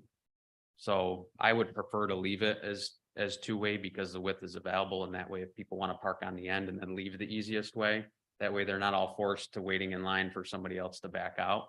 But certainly can accommodate the driveway. Yeah, I disagree, but my youngest child is 52, so And they're done having children, so. I walk mine across the road to the neighbor's house, so. I'm done. Mr. Bloss. I'd like to start out by saying, I think this is an ideal location. It's where we got daycare, which we're dealing with young children. It's totally off in Route 11. Everything comes together. When I first heard about it and started reading about it, I said, that's perfect spot for the daycare. Wonderful. Yeah. We appreciate So that. I really like it. I'm Yep. set. Mrs. Hogan. So my youngest is 5, so I actually agree. And my biggest thing is always the safety. I think, and I've done a lot of drop-offs and pickups with my kids' friends when they were in those ages. In my opinion, the best ones work where you have like one way in and one way out, because there is so many little kids. A lot of moms have like wearing and hand holding. There's just a lot of room for accidents to happen, and it only takes one time. So I think there needs to be more intention put into what that looks like. I don't see any like crosswalks. I know that when I would drop my son off at preschool, he got very familiar at like the stopping points from where we parked our car to like where he needed to stop and look both ways. Like it was very crosswalk and kid friendly. And I just think that there needs to be a little bit more intention put into that area. So I don't know. The other thing is, for some reason, like I can't get my head around, is it just because this picture where the outdoor play area is pushed off to the side? I'm a little bit confused. So it definitely walks down that narrow like aisle and then opens up to the outdoor play area. I guess it's like hard for me to see because it's off to the side. Do you know what I mean? Yeah, so, right, so. Right. So like when you look at this, you can see the hallway, Yeah, but the when you look at hallway's the right- other picture, it's like all the way pushed off to So the. see this side. door right here? This is the very corner of the building. Right. There's a door a man door, a pedestrian door that you walk out, and then if Mark flips back to the Okay, side, so the hallway kind of curves around. it goes around the back. This is part of the hallway. Oh, right that's here, the yeah. hallway. So this is the center hallway, right? So Yeah. we don't show the floor plan. You would get to the back wall, you would turn down that corridor, and then you come out the Gotcha. corner of the building. Okay. And there's no fenced in area right now. No, there's Currently, not. right? No, it's Okay. a part of a driveway. I that guess goes- I'm just I'm confused as to why it's so small. Like if we have all that area, we have so much parking, like a ridiculous amount of parking for this size area. I guess I'm just concerned, like, I don't know. I guess that's not my say to say how big it is. It probably has to follow certain state laws or whatever. I guess I'm just wondering why for this big a facility, you wouldn't have more place for them to run around or ride around on their little mini bikes or whatever. It just seems very small for the size facility that it is. It's my opinion. I know that like in some daycares, they do 2 different play areas. So they'll make it twice the size of this and they'll have one side mulch, the other side paved, where you're doing little bikes and like you have, so that way you could actually technically have 2 classes out at the same time.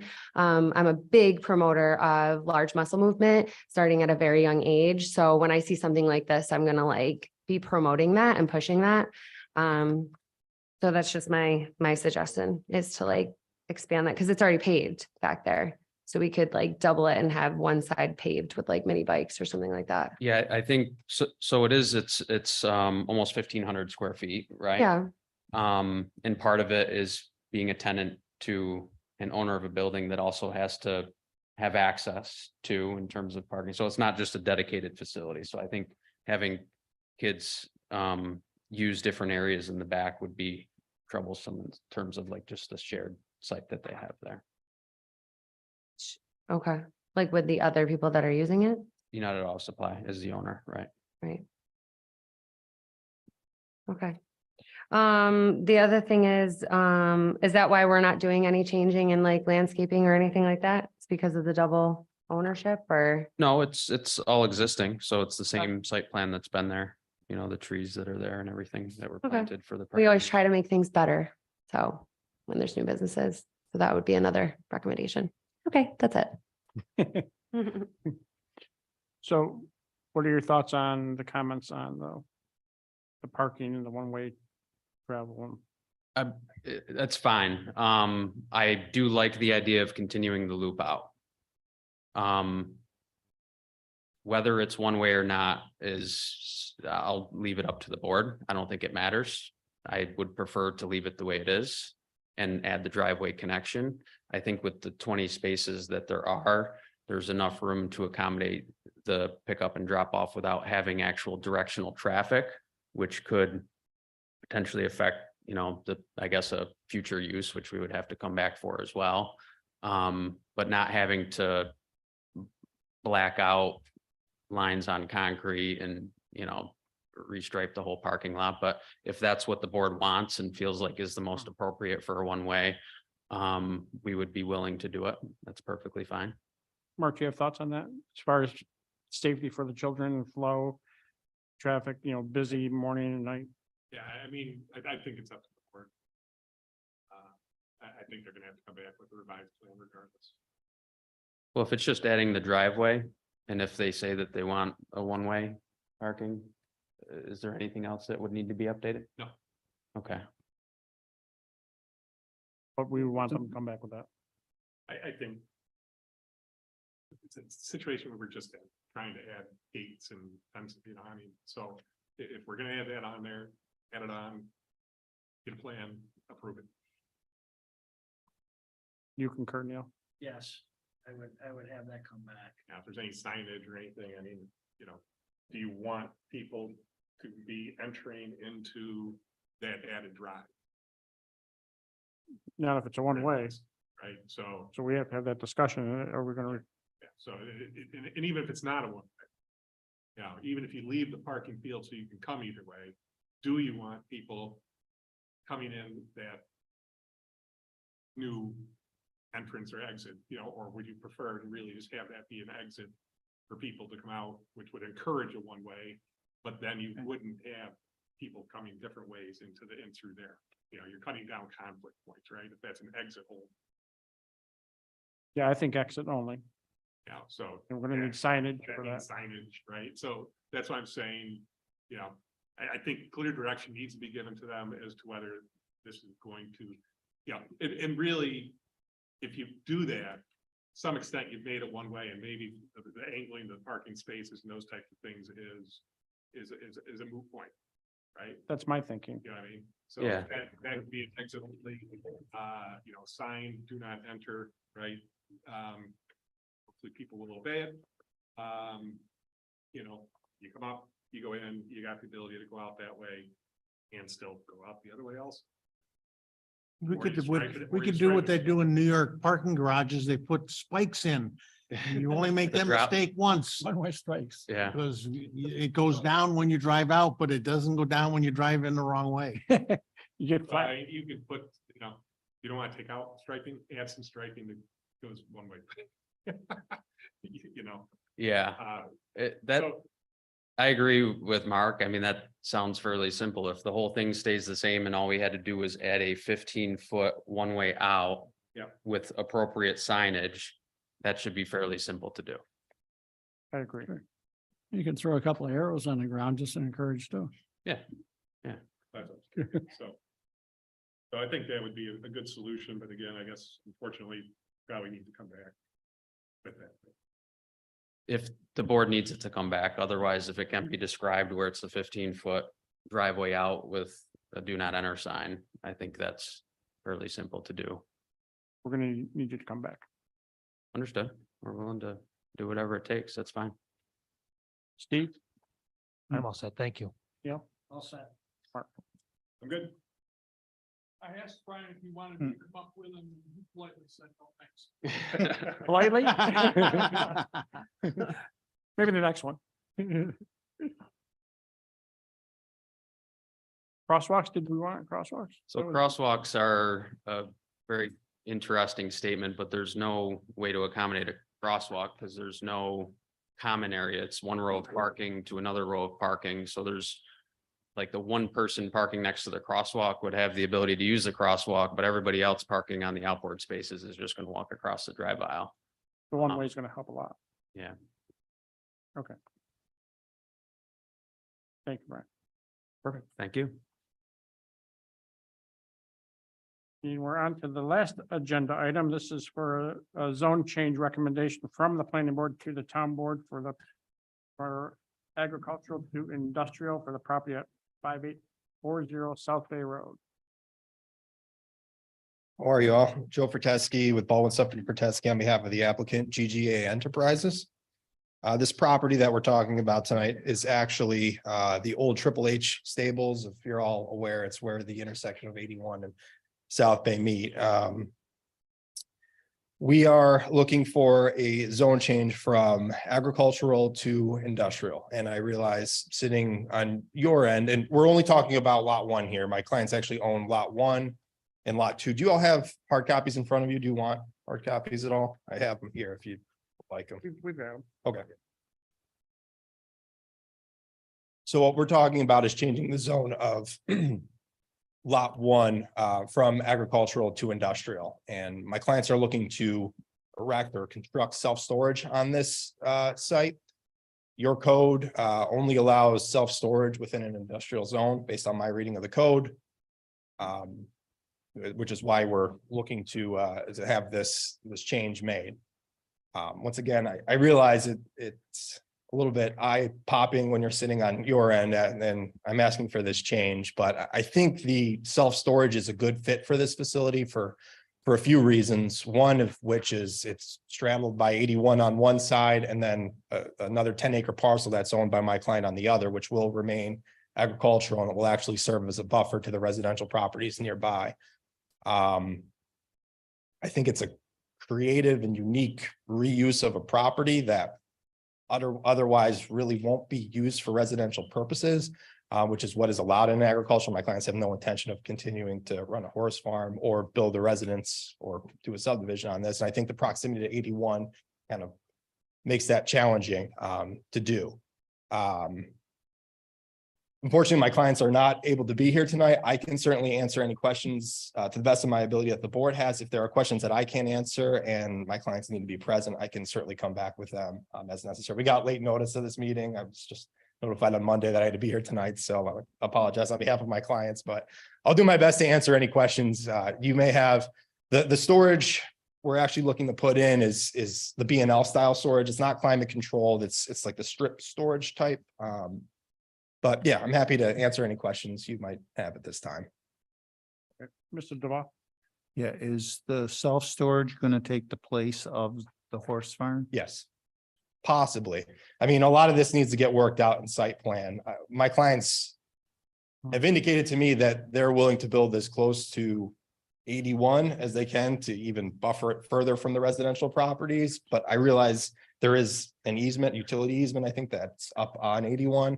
Close to 81, but not Correct. too Yeah, but close. this would not interfere with that, but my clients do intend to build this as close to 81 as they can, so as not to interfere with the residential pieces nearby.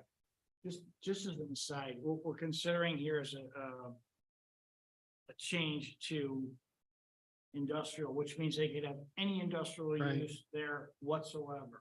So I think the applicant is indicating that they would be willing to limit any proposed use to self-storage, which are offering that up, right? That is correct. Which would be, I guess would have to be in the term of the covenant to run with the land to prevent them from using any other of the types of uses that you could use in an industrial. This isn't, site plan where you don't really have, in front of you, a self-storage facility or a plan to look at or anything like that. What they're doing is they're saying, we want to change to, from ag to industrial, which involves a whole range of possible uses for that site. Yeah, I wrote them down. Let me just go through these.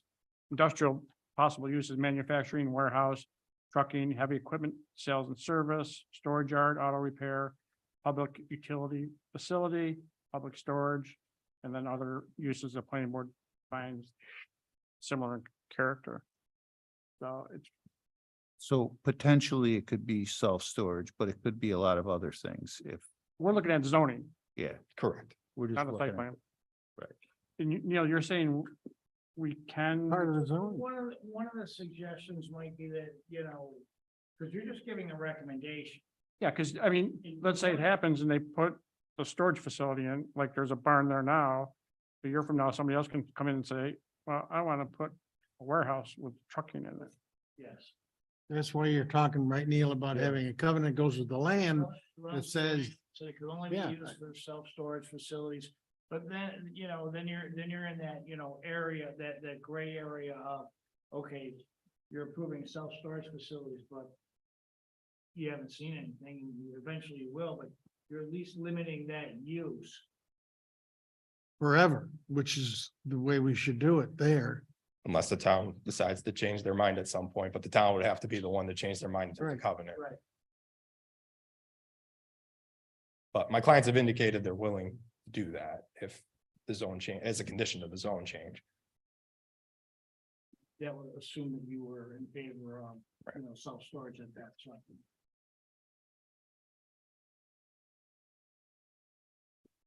We would be on good legal ground, limit it to just If, self-storage. if they do the covenant and if it's approved up at the, at the town level. Town level. Because I mean, the reality is we're just, making a recommendation. And so if your recommendation went somewhat along the lines of, we would recommend, approval of the zone change conditioned on it being limited to a covenant we're running with the land, it being limited to the use of only a, self-storage facility, and that you would note that you would not recommend any other uses in that, as part of your recommendation. Any of the other allowable uses for industrial. Because I mean, clearly you've considered all the, you just read off what's allowable in industrial. And you may think 90% of them you would not recommend, but you may be willing to recommend, the zone change if it was limited to self-storage. So we can qualify a recommendation, but the final decision It's a town. still rests with the town board and they would have to do such in Yep. order for it. 100%. Yep. Yes, it's just a recommendation. So you could qualify it, you could recommend that they deny it, and they could say, we're gonna accept, we're gonna, approve it anyways. Ultimately, it's up to them. Thanks, Neil. I'm good. Mr. Abbey? Well, in the town, they definitely frown on spot zoning. And if we This, get into an area where you could change the zone with a covenant, that could be applied to many other spots. yeah, spot zoning is something that's very specific. It's a process of singling out a single parcel of land for use of a classification different at the detriment to the surrounding landowners. And it presumes that it was done to help a landowner without having proper consideration of the actual zoning classification. And if you have the proper consideration, in other words, if it's well out, reasoned out that this would be an acceptable use of the property, would not qualify as spot zoning. Thank you. Mr. Snyder? If it were to be approved, and if there were in fact a storage facility, would the area be fenced in? That's site plan, that's site plan. My clients would be open to considering that as part of the site plan. Okay. You- The other concern I have is where the exit to the facility is right at the bottom of the ramp on South Bay. Steve, do we know whether the state or the county would have a problem with? I don't know whether that's an approved exit in the first place. The existing driveway, you mean? Yeah, I mean, it's been there for quite a long time. Yeah.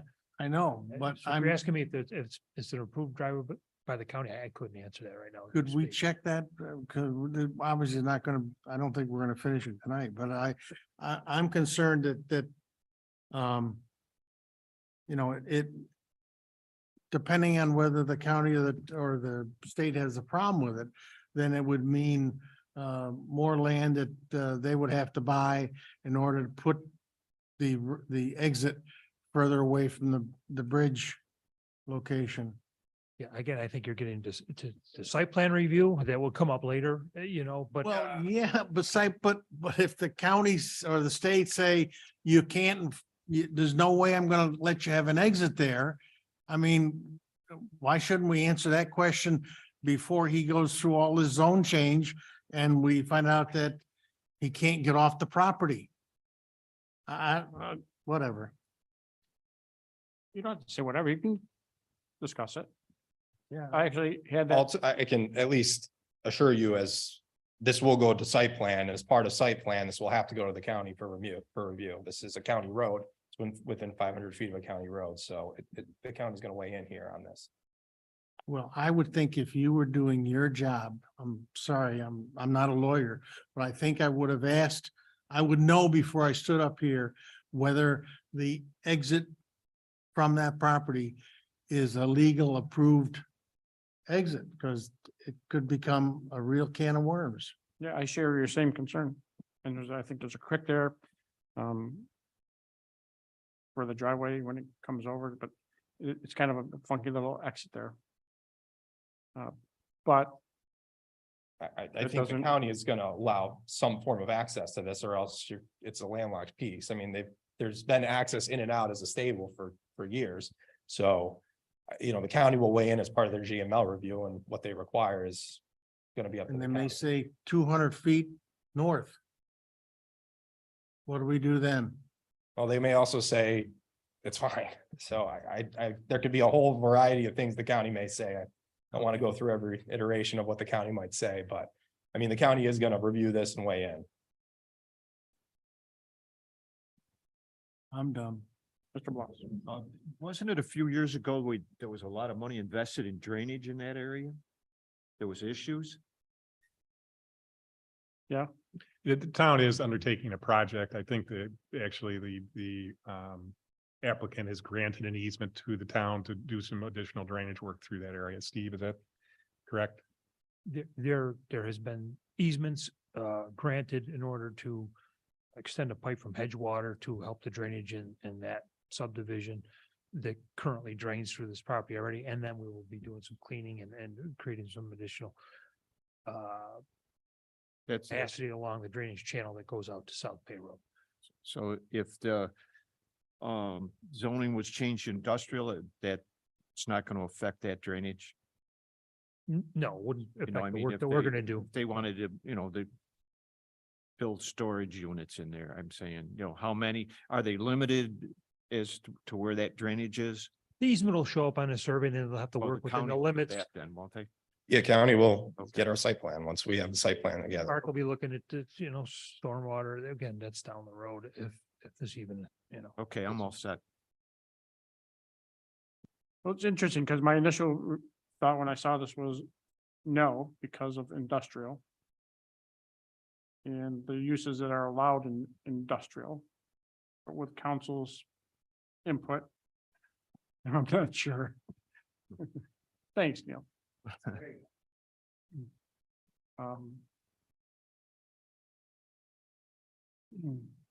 Well. Would anybody like to make a motion? Make it up with that, if is it for to approve or deny, and approve with conditions? Let's hear it. Okay. The proposed motion would be, you would move for a resolution recommending the zone change application known as DGA Enterprises LLC 5840 South Bay Road, Ag to Industrial. This recommendation is given with a strict understanding that the land use would be restricted solely to self-storage via a covenant to run with the land. The planning board would not recommend a general approval of the zone change, as many of the uses permitted in an industrial zone would not be acceptable to or in conformity with the surrounding land uses.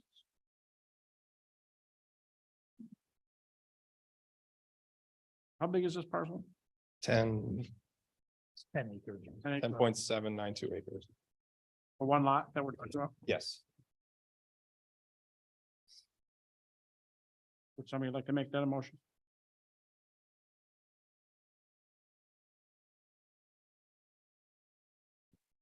Nobody's making the motion, so A motion to deny? please. You're gonna move for the adoption of a resolution denying the zone change application known as GGA Enterprises LLC 5840 South Bay Road, agricultural to industrial. This recommendation is given based on the fact that the planning board would not recommend a general approval of the zone changes. Many of the uses permitted in the industrial zone would not be acceptable to or in conformity with the surrounding land. Somebody like to make that a So motion? move. Do we have a second? Second. Mr. Duval, Yes. Mr. Abbey, Yes. Mr. Snyder, Yes. Mr. Bloss. Yes. And I vote yes. No problem. Thank you. Appreciate it. Have a good night. That concludes our agenda items. Is there any discussion, comments from anybody? Do we have, I think we beat last meeting. Do we have a motion to adjourn? Motion to adjourn. Go second.